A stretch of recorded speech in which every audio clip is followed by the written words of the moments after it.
हनुमान् श्रीपदो वायुपुत्रो रुद्रो नघोजरः अमृत्यवीरवीरश्च ग्रामवासो जनाश्रयः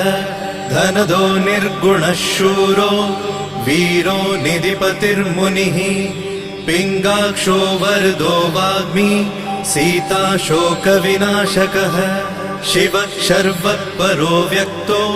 व्यक्तो धराधरः पिङ्गकेशः पिङ्गरोमा श्रुतिगम्यः सनातनः अनादिर्भगवान् देवो विश्वहेतुर्जनाश्रयः आरोग्यकर्ता विश्वेशो विश्वनाथो हरीश्वरः